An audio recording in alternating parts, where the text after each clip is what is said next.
With the release of the game Berzerk, Atari has hit something of a milestone. You see, this is the 10th installment in the company's 3-year-old Recharged franchise, a series that takes classic games and gives them a long overdue makeover, improving on everything from the gameplay to the graphics to the power-ups. In just the last few years, we've seen quite a few genuine hits like Quantum Recharged and Yars Recharged, as well as a few disappointing misses like installments based on Missile Command and Asteroids. This brand new version of Berzerk doesn't fall into either of those two categories, finding itself wedged somewhere in the middle of the pack. After reviewing 10 of these games, am I starting to feel some recharged fatigue? That's what we're about to find out when I take on the evil robots in Berzerk Recharged.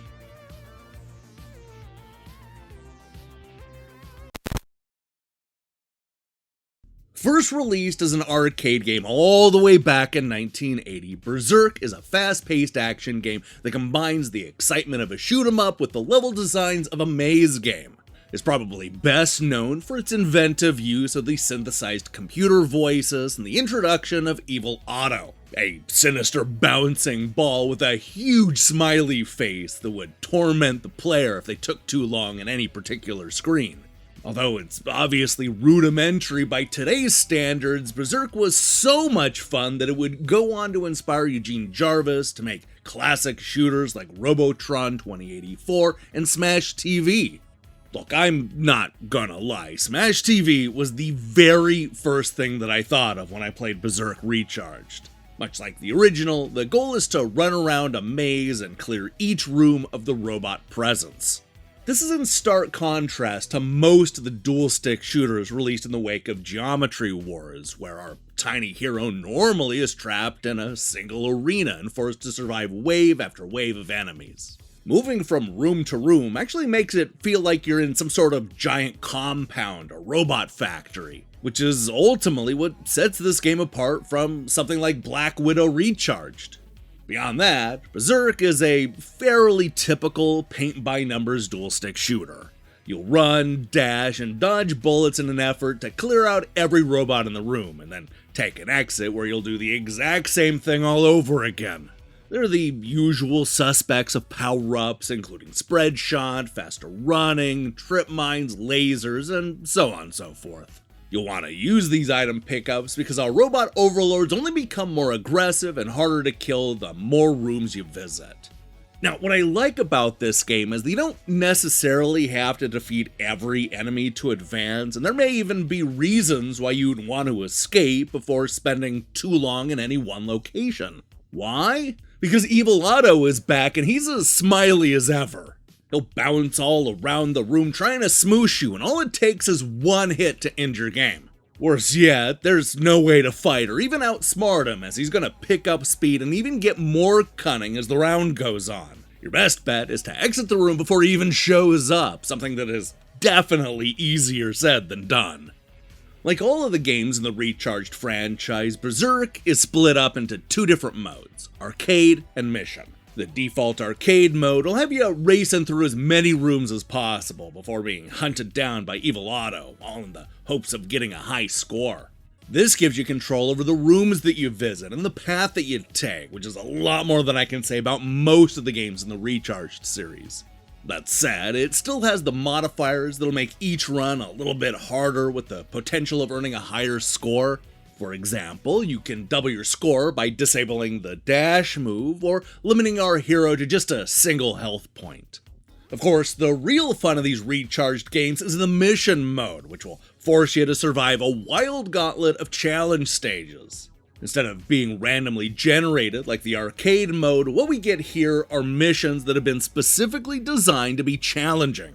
They'll send you all over the compound, usually in an effort to kill all the enemies before Evil Otto tracks you down. This is definitely where the game shines. It's in these challenge stages where we start to see the real potential for a game like Berzerk. Clearing out each room before Otto shows up can be tricky, as the enemies are often far apart and you only have a few seconds before all hell breaks loose.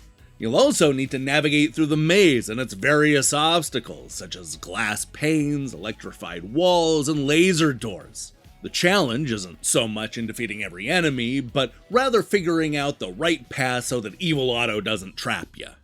Now what's cool about this mode is that you can manipulate the system to your advantage, like how you can reset the timer by quickly leaving and then re-entering the rooms. You may also find that it's better to leave a few enemies for later, giving you a reason to take a second or third trip around the maze. These levels start out painfully easy, but just you wait. It only takes a few missions before they really put you to the test. The missions are easily the best part of Berzerk Recharged. That said, this mode also highlights the biggest complaints I have against this shoot 'em up. For starters, there's a serious lack of enemies. Beyond Evil Otto, there are really only a handful of villains to fight. You get the usual assortment of baddies, including gun turrets, robots that'll rush at you, patrol guards, and a couple other variations. But that's it. Instead of adding new types of villains, they simply make the existing ones harder by painting them a more menacing color and giving them a little bit more health. That's fine and generally expected, but I was kinda hoping for more enemies, especially considering how limited the rest of the game is. And that brings me to the other problem that I have with the Recharged franchise. There just isn't enough variety in the stages.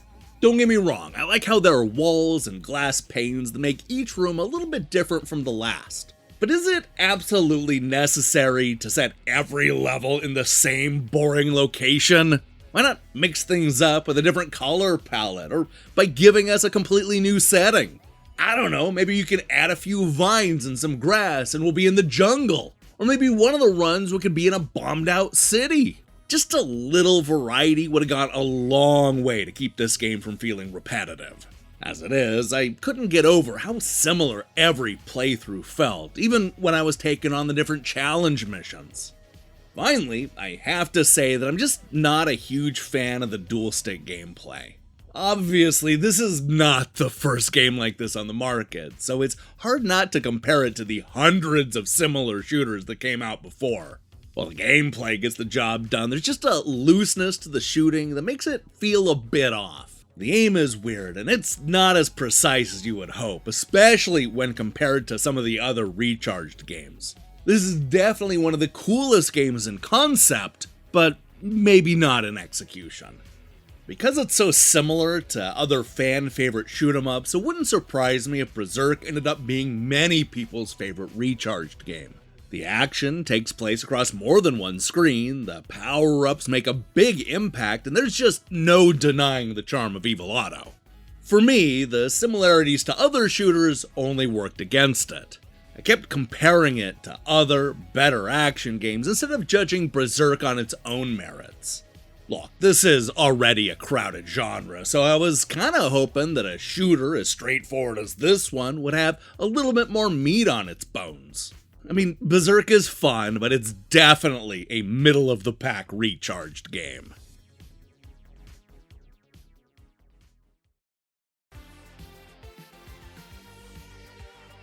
Fight for your life while navigating a complicated maze and escaping Evil Otto.